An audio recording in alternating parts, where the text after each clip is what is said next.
Cunning and elusive, those internet con artists can soak you for a fortune, then vanish. Good evening and welcome to Dateline. I'm Stone Phillips. And I'm Ann Curry.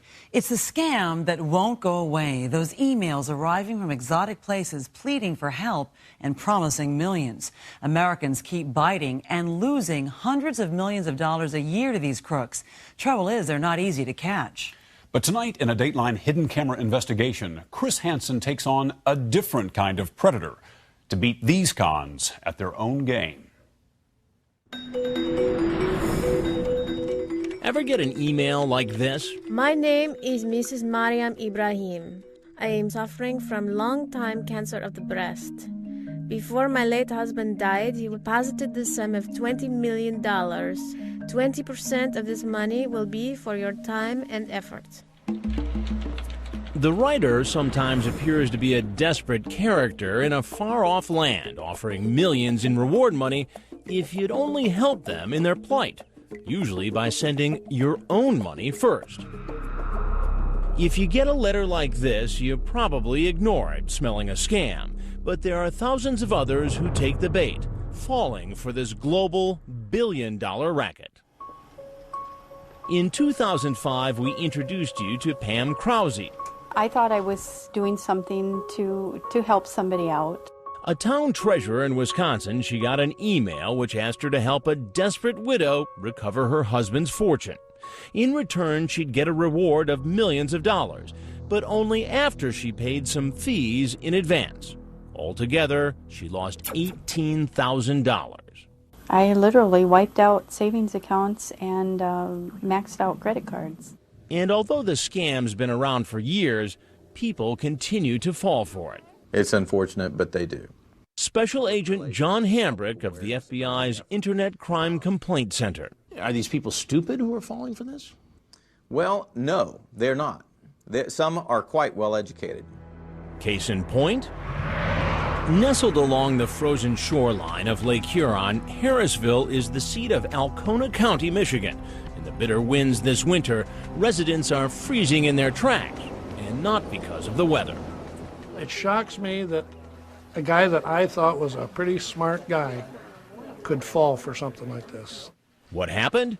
This time, a county treasurer. That's right, this man, Thomas Katona, the man who had control of the county checkbook, got an email that promised millions if he'd only invest some upfront money first. Police say he took the bait hook, line, and sinker. First, he sent the scammers $70,000 of his own money. Then, the crooks apparently convinced him to sink at least $180,000 of county money into the scheme, and a total of $1.2 million may be missing from the public till. Taxpayers of Alcona County are obviously going to suffer some loss here. Every property owner that pays property taxes is going to feel some sort of loss from this. Katona faces 11 felony counts, including embezzlement and forgery. When he declined to speak for himself in court, the judge entered a plea of not guilty for him. The email scam here in Michigan is just the latest and most extreme example of a decades-old problem that the internet has only made more widespread. It's Canada, England, the Netherlands. It's everywhere at this point. The FBI's John Hambrick says at least 10,000 people will be victimized by the email cons this year alone. The majority of the scams originate in West Africa, especially Nigeria, and are called 419 scams, named for the Nigerian law which makes them illegal there. Some operate from internet cafes like this. The crooks are able to send millions of messages, hoping to lure the unsuspecting victim. And the ability to send out exponentially more in terms of volume increases their returns. A fraction of a percentage of a response is significant to them. Millions of dollars at stake. But the criminals operate worldwide and appear to be only loosely connected, not necessarily controlled by a single kingpin. The scammers have been around for years, but there are more and more victims. What makes these offers so alluring to people? What makes the average guy say, all right, I'll invest $8,000, $10,000, $20,000 in this? I don't have an answer for that one. Greed? I would say, yeah, it's an easy buck. It's the potential to be that once-in-a-lifetime windfall of money. Most of the con men remain hidden, far away overseas, protected by the anonymity of the internet. And according to law enforcement, that's where they are most likely to stay. Why can't the FBI do more about this?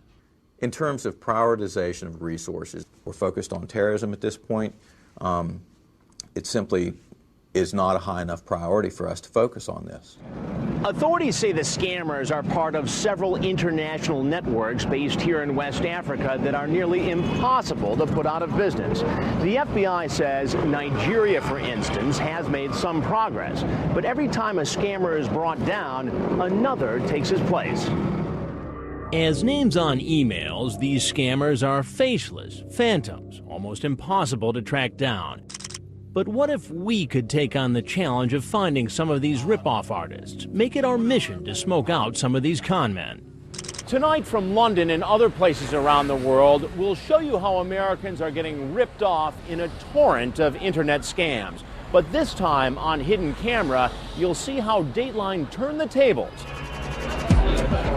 An investigation where a financial predator gets taken for a ride. Anthony, I'd like to talk to you. We'll make them believe they're the ones who are going to make a fortune. I'm very interested in this opportunity. Make it too much for them to resist. Mr. Basile is in the lobby.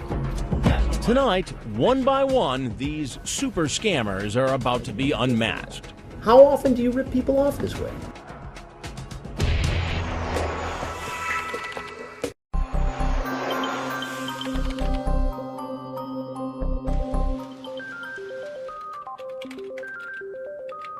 With millions being stolen each year by elaborate rip-offs that originate overseas, would it be possible to unmask the scammers? To catch a con man in the act?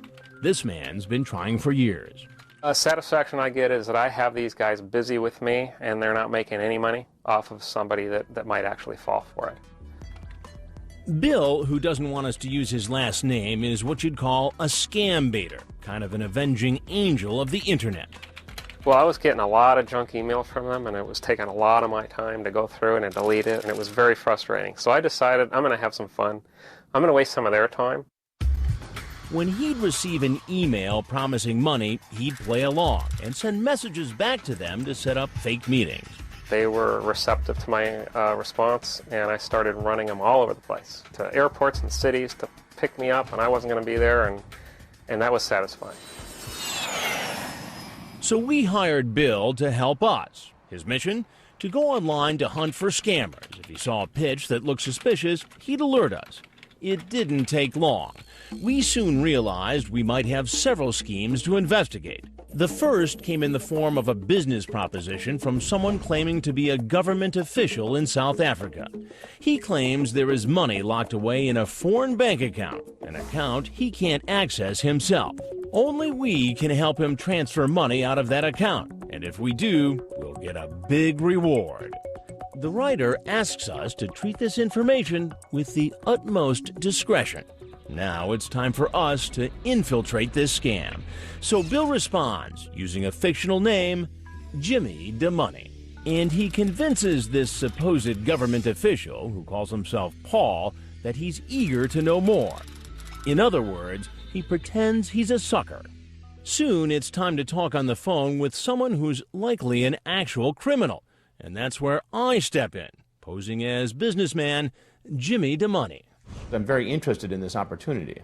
Who wouldn't be? I'm told I can earn millions. I asked my overseas friend Paul to help me understand. He explains I'll get my millions if I help in the transfer of another huge amount of cash. So this money is just kind of floating around, and you just need a place to park it so you can get at your share, and then I would get my share. Exactly. Of course, the whole thing has to be kept strictly confidential. I don't want you to discuss this with any person, even with your wife. I'd find out a lot more about that later. In the meantime, Paul and I even have our own secret code. So whenever I call you, I will tell you, in God we trust. In God we trust.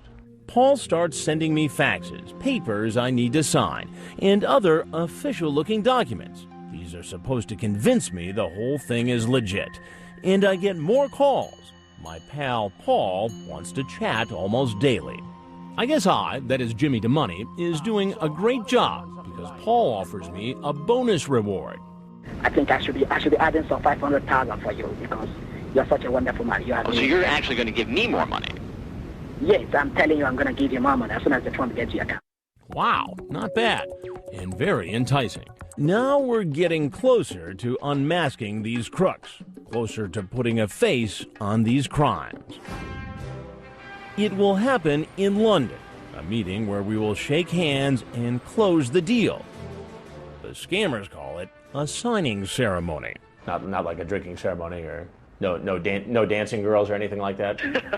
Nothing like ceremony. No. We don't ceremony. It's just for you, a contractor, to come and sign for the... Ah, I see. By now, I've spent nearly 2 months exchanging calls and emails, and incredibly, no one has asked me for a dime. According to law enforcement, the most sophisticated scammers are patient. They reel in their victims slowly, get them mentally and emotionally invested, then go for the gold. And that's just what happened next. Now, for the first time, they hit me up for money. After I've already agreed to go meet them in London, I'm told I'll need $14,000 in cash, fees to cover the so-called signing ceremony. This $14,000 U.S. cash payment that I need to bring with me to release the larger funds into my account.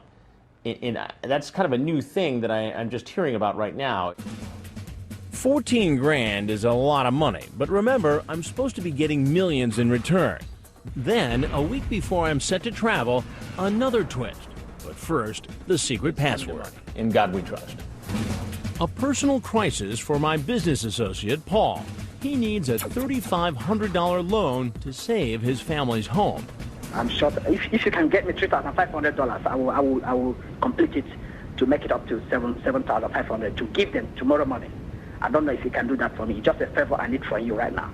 To keep things going and to make sure he continues to believe we have real money to burn, we wire a tiny fraction of what he asks, $200. Paul writes he's not happy.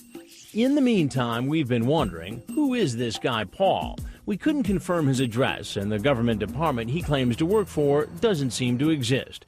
But we do track his phone number and find it's the same number connected to a batch of overseas scams. So I guess Paul has a few other identities running on the internet. In fact, in one email, Paul signs a name we've never seen before, a Mr. Yumna. It must be a mistake. And I pretend not to notice the slip-up. Hello, Paul. Soon, we're back on track, on our way to London. To meet not just Paul, but some of those other scammers we've met through emails. Face-to-face meetings, where in all probability, they'll try to fleece me. Please have a seat over there. Thank you. But the tables are about to be turned on a very different kind of online predator. And you'll see it all on hidden camera. How often do you rip people off this way? Tell me.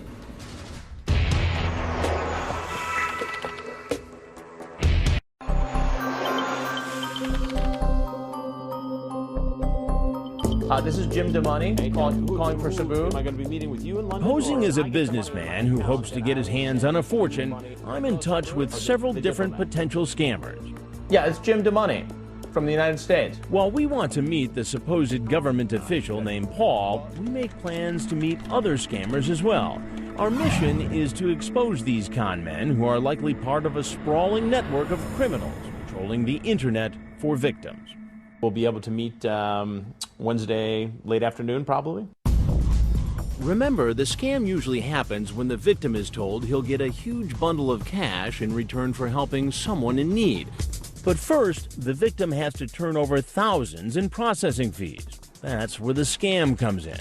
After I tell the man on the phone he'll get some cash, I will send you money. I'm assured I'll get millions. As soon as I wire these scammers some money, they obviously smell blood, convinced they can score big. Because they agree to do something law enforcement says they rarely do: meet in person. Am I going to be meeting with you in London or somebody else? London, the changing of the guard at Buckingham Palace. We're trying to bait a con man, and it's the perfect setting for giving a scammer the royal runaround. We worry these financial predators might be dangerous. We don't know who they are, and don't want to be caught alone on their turf. So it's critical that we lure them to a public meeting place. That's what I'm trying to do when I talk to one of them on the phone. I don't know who's picking me up. I'm not going to get in a car with a stranger. I mean, you think I'm an idiot? But I also need to convince them I have what they want. You listen to me for a second. You know, I'm walking around with all this cash. You're making me anxious. Our first meeting ends up just outside London in Greenwich, home of the famous clipper ship, the Cutty Sark. It's with a so-called diplomat who has promised us a box of cash. In fact, $3 million. The diplomat calls himself simply Anthony. The woman with me is a Dateline producer acting as my assistant, and she's wearing a hidden camera. After a short wait, the diplomat gets right down to business. The first thing is that I will need a copy of your passport for the clearance. Okay. For a diplomat, Anthony isn't very diplomatic. He's glued to his cell phone and doesn't like it when I ask when I get my money. You think we can finish this today? I can finish it today. Depends on you. Instead of standing here.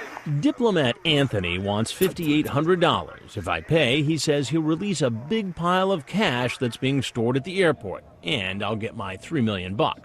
I'd love to bait him more, but I sense he's getting antsy and suspicious, so I decide to tell him who I really am. I'm not really Jim DeMonte. I'm an investigative reporter from the United States. I work for a television show. We're doing a story on people trying to scam Americans. Anthony, I'd like to talk to you. But there seems to be a never-ending supply of scammers ready to grab our cash.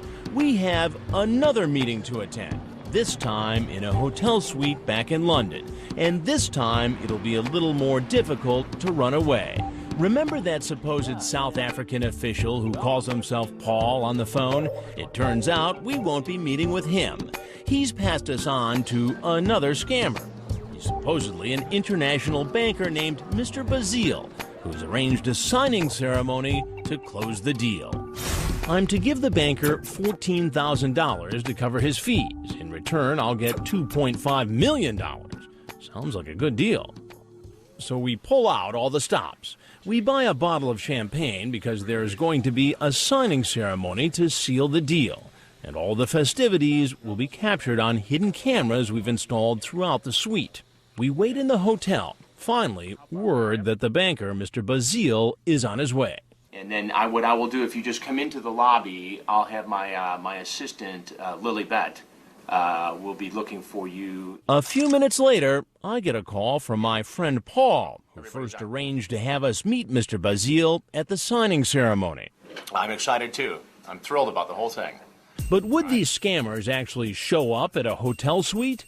Finally. Mr. Bazile is in the lobby. Way early. Way early. My assistant escorts him up to the suite, wearing her hidden camera. The prospect of $14,000 is luring this very different kind of predator from his secret lair onto our turf. Hey, how are you? Nice to see you. Come on, please, Mr. Bazile. Thank you. Please have a seat over there. Can I get you water or anything, or Coffee. coffee with some coffee coming? Oh, okay. Room service is awfully slow here today. I want Mr. Bazile to be comfortable. The pleasantries continue. So how was your day? Fine. Good. A little bit tired. I came in last night and. Oh, where did you come in from? Through France. Oh. Air France. Oh, from Paris, or? From Paris, yeah. Right. So, Mr. Bazile seems charming. He shows me his so-called credentials. that's my passport. Oh, right. Oh, that's my passport. My passport. He decides it's time to get me on the phone with one of his business associates, maybe because he wants to convince me he's part of something big, something real. Hello, sir. This is Basil. Please, can I? I'm here with Jimmy DeMonte. Please, can I talk to him, please? Hello? This man seems sure he's about to get $14,000 from a sucker, but he wants more. It even suggests gifts for his associates. I offer jewelry and more. And what about like a gift like champagne, cognac, fine wine? He has other ideas. That would be great, but I think all those guys there, we appreciate cash. Yeah. Cash is king. Yes. Cash is king. Yeah, they're pretty cash. We're not giving this guy the thousands of dollars he wants, but we are giving him the runaround, some big-time scam baiting, and we want to stall him as long as we can. It's a little early, but I think we should toast this with just a little sip of champagne. My clock's a little messed up here from all the travel, but always good to have a touch of champagne. So now, do you have kids? Yes. Yeah, how old? The first one is 8, and then the twins. They are Twins? Yes. The Wow. second, 16 months. Wow. That must be a handful. There's no way to know if those are really pictures of his kids, but the scammers know to use fake pictures of family members to make them appear more trustworthy. Just then, I get a pre-planned phone call from my assistant. I continue to stall him. And remember, what I'm doing here is role-playing. I'm Jimmy DeMoney, American businessman. Right. Okay, good. Well, I'll explain that in a minute. We're going to have a little champagne toast, and we'll get moving along. Thanks a little bit. Bye now. Well, here we go, Mr. Basile. Cheers. Cheers. Cheers. Very good. I tell him there's going to be a slight delay getting him the money. I was going to get that $14,000 wired from my bank in New York here. There was a problem at the last minute, and I'm waiting. The banks aren't open yet in New York, and will not open for a couple hours. Okay. As a token of goodwill, I give him something. So basically what I had Lily Bet do was to go to the ATM and get, just wanted to give you some cash right now, just in good faith, and then by the end of the day, in a couple hours, I'll get the rest of it wired. So this is $500, but just take this as a show of faith that I'm not goofing around here. And when the banks open in New York, Thank you very much. Thank you very much. Our so-called international banker seems satisfied with a mere $500 cash for what's supposed to be the start of a multi-million-dollar transaction. I play along and act like I'm excited about the millions I'm about to receive. In fact, I want to window shop for all the things I'll soon be able to buy. we'll finish this champagne and we'll get I got a driver. He'll take us over to the Rolls-Royce dealership and we'll take a look at some cars. Yeah, as long as you got time. I mean, you might as well hang out. I mean, no, it's okay. Yeah. It's okay. But it won't be okay for long, because Mr. Basile is about to find out who I really am, and he won't be very happy about it.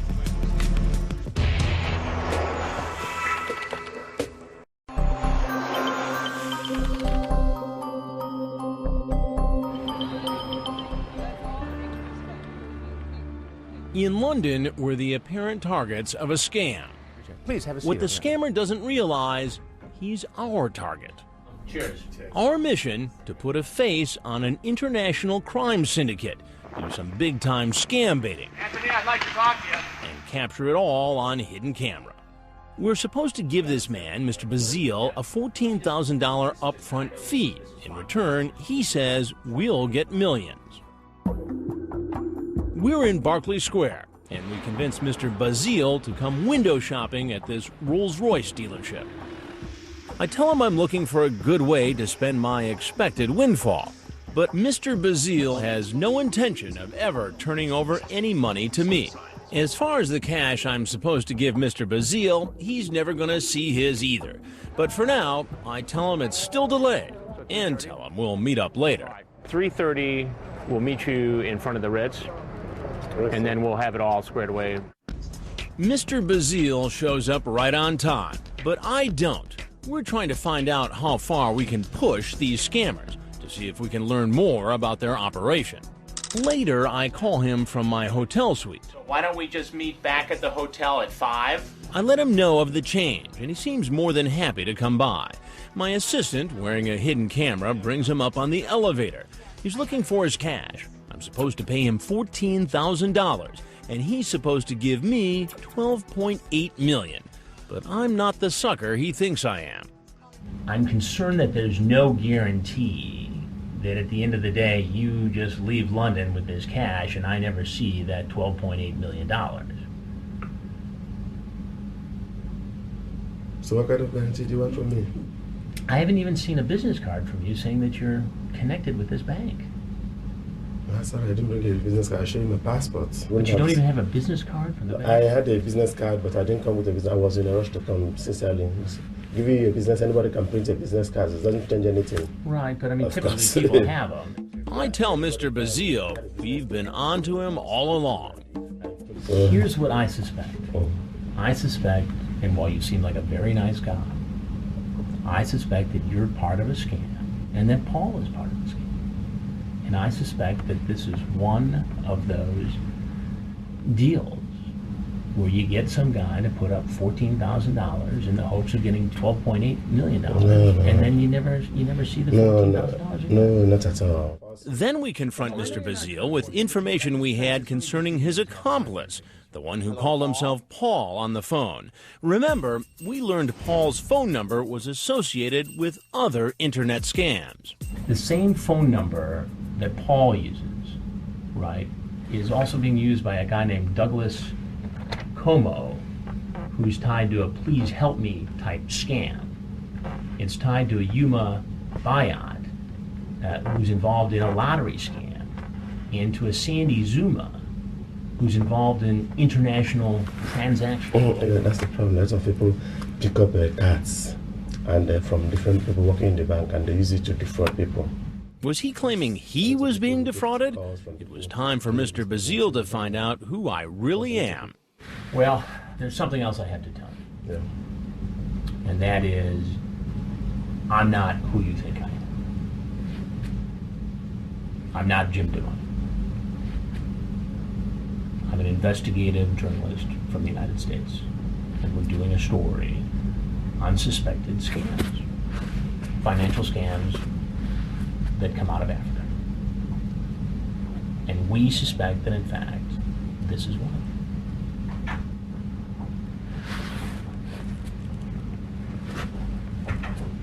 Hello? Hi. So if there's anything else you'd like to tell us, we'd like to hear it. If not, you're free to go at any time. But this is stacking up as one of those scams. Yes, that's nice. I want to tell you, I can tell you. Where are these guys taking my pictures? Can I see the ID, please? Well, they're not in a position to have to show you the ID. I'm telling you who they are. No, but they don't have any right to. They don't have any right to take pictures of me. In our room, they do have a right to take the pictures. Okay. So if there's anything else you'd like to tell us, Nothing. Then you're free to leave. Oh, and one more thing. Remember that money we gave him earlier? This is $500, but just take this. I must ask you beforehand, though, I'd like to get that $500 back. Thank you. Thank you. Thank you, sir. There he goes. For this man, the scam is over. What did the FBI's John Hambrick think of Mr. Bazile? This guy is not at the top of his game. This guy's a mule, to a certain extent, a soldier in the game. You can tell he appears to be nervous. Still, Hambrick says, if I had been a real scam victim, Mr. Bazile would have taken me for everything I had. They will stay after the victim until the victim is out of money. If we're talking about $60,000 for a guy that's left in his retirement account, they'll take it all. Remember, we don't have the power to arrest him. And as the FBI's Hambrick told us earlier, with limited resources, there's little time or money to chase these con men down. But investigations like ours might help. Anthony, I'd like to talk to you. And we're about to take our hidden camera investigation to the next level. Apparently these con men don't all talk to each other, and while it's a widespread crime, it may not be that organized. Give me a sense for how this works behind the scenes. I mean, is this like a corporation? It's more like organized chaos. And when we continue our hunt for more of these super scammers, work it so they can't run, but they will sweat.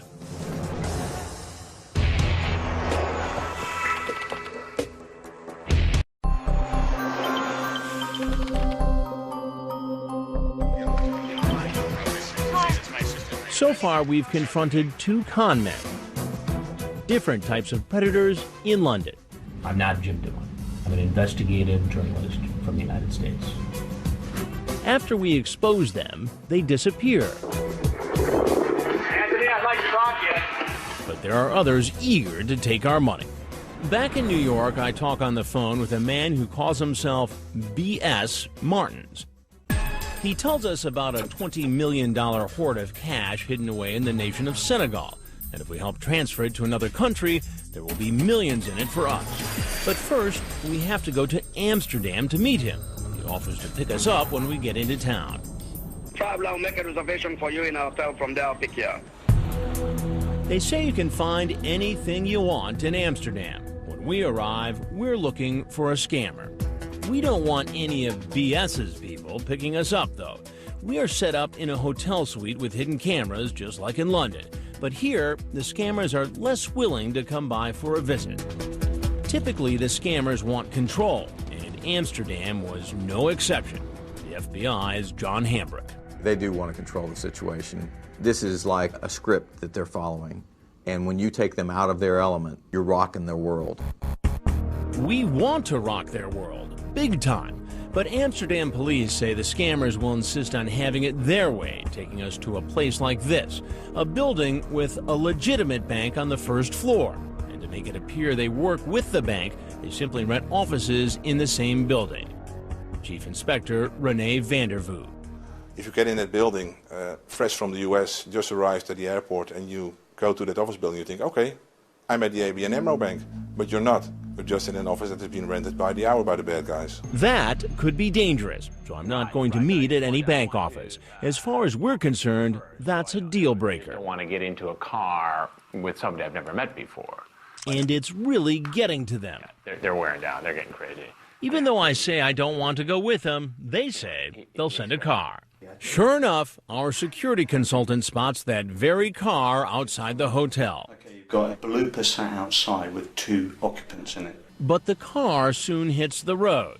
Dutch police trace the license plate to a man with a criminal conviction.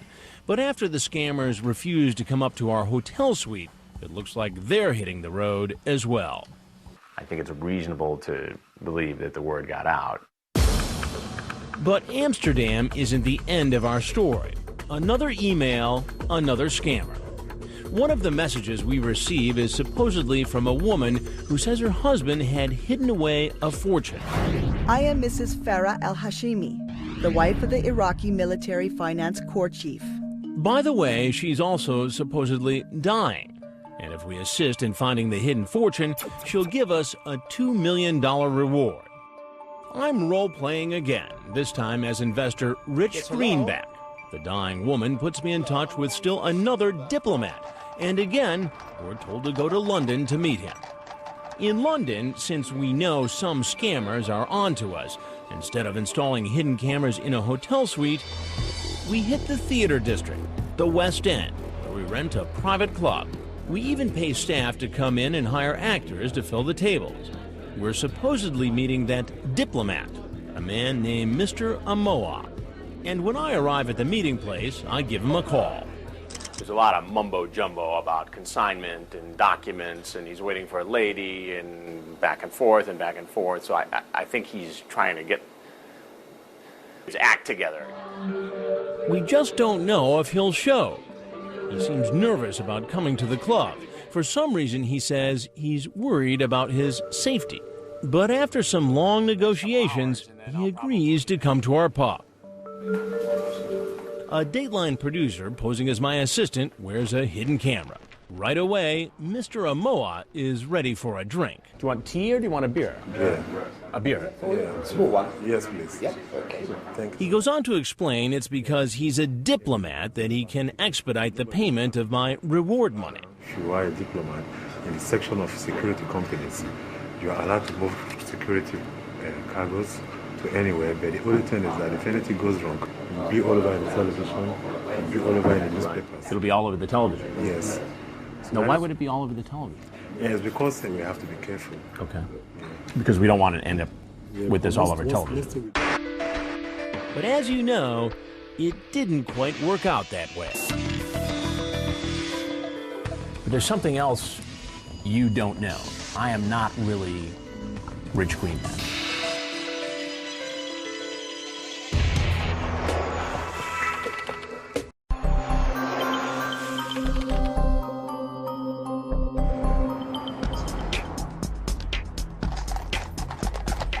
In London, in our rented pub equipped with hidden cameras, we're meeting Mr. Amoa, who says he's a diplomat. I'm supposed to give him $12,000, a fee to expedite my receiving $2 million as a reward for helping a poor, sick widow. Of course, we know this is all a major league scam, but I want to appear to be a diligent businessman, so I ask for some identification and some proof this is all real. So the document, your diplomatic documents, are actually kept at the airport, so you can't carry them with you. No, you don't do that. But what if you get stopped and you have to prove to somebody that you're a diplomat, though? You go to the airport. So you just go to the airport? Straight. Yeah. If I was curious what was up with him, he also wanted to know where my $12,000 fee was. Since he's never getting any $12,000, I stall him. I tell him there's a problem with the bank, but we'll meet him later with the cash in Trafalgar Square. Hello. Here's the thing. There was another problem at the bank. Remember, we're getting an inside look at how the scam works, but we're also baiting him on behalf of all those who've been scammed worldwide. So I continue to hold out the promise that he's got a ready and willing sucker at his disposal. Can you meet me back at the pub in 1 hour? 1 hour time. 1 hour time, and I'll have it all together. I appreciate it, and I apologize for that, but I'm trying to do... those are great-looking shoes, by the way. Where'd you get those? I love those. The other day, if you had wanted, I would have bring some of it for you. All right, good. Yeah. So in 1 hour, back at the pub, we'll be done. Okay. All right. All right, Thank you, then. my friend. Sorry for the trouble. No all problem. right. Thanks very much. We'll see you in 1 hour then. All right. Okay. All right, good. All right. Finally, lured by the smell of easy cash, he comes back to the pub right on time. Want a quick beer? And now, it's time to tell him I'm not a sucker after all. Remember how you said you were concerned that something like this could be splashed all over the TV news? And that is if I don't know. There's something else you don't know, and that is I am not really Rich Greenbaum. My name is Chris Hansen, and I'm a television news reporter in the United States. And we are doing an investigative story on people like yourselves who appear to be trying to steal money from American investors. I work for a show called Dateline NBC. And you've just been caught. No problem.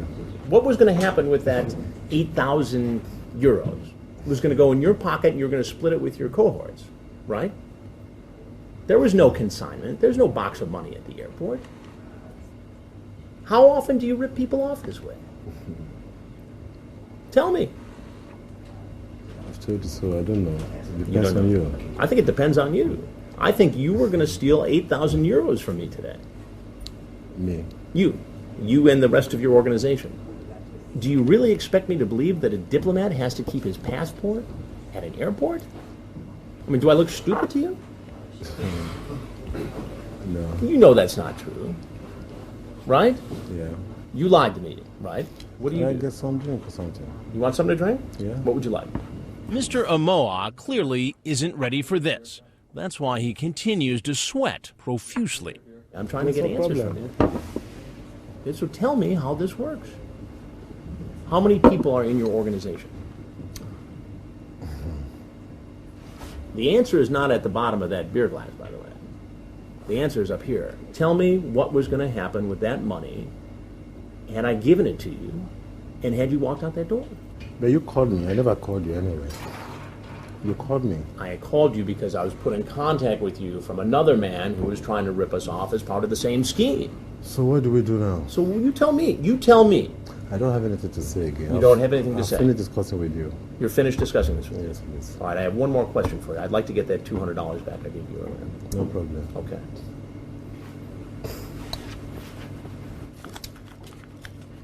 Thank you. This money you give to me. Well, you're free to leave, by the way. Mr. Amoa eventually leaves, empty-handed. But we don't. In just a few days, we're able to put a few faces into the rogues gallery of internet conmen. They're players in a sprawling criminal network that continues to steal millions from victims. FBI Special Agent John Hambrick. It was interesting that your efforts were so productive in terms of getting as far as you did with the face-to-face. That was substantial. Substantial because, as we learned in our investigation, these scammers are usually phantoms, role players, acting their parts behind a string of fake names, internet personas, and email addresses. But even after we caught these characters in the flesh, they were able to disappear into thin air. From my perception, there is not one man that you take him out and that you're going to take down the network. It is far more diverse than that, and there are several kingpins. It sounds like that this scam is going to be going on for the foreseeable future. It does. I have to agree with that. This scam is going to be out there. And the bottom line is, if you want to send your life inheritance off to another country, there's someone there that's willing to receive it. And so, some advice for those who receive an enticing email from a stranger in need of help. A friend offering untold riches. If it looks too good to be true, it probably is. Delete the email. If you don't know who sent you that email, delete it. Next week, we'll take you inside a scam that won't go away by just hitting delete. It's the world of identity thieves who victimize consumers by stealing their credit card and bank information to the tune of nearly $5 billion a year. We'll watch in real time as those identity thieves steal the credit card numbers and go on shopping sprees. Okay, we have a hit on our Nesto for $723.74. Wow. 1 minute, 3 seconds. Then we'll go on the hunt for them and find out where some of that stolen loot is heading. PSP value pack. Boy, somebody's got some lucky nieces, nephews, or kids. It's a journey into a criminal underground that claims millions of victims each year. Maybe you've been one of them. That's next week. In the meantime, for the latest information about these internet schemes, and keep in mind they change all the time, visit our website at dateline.msnbc.com.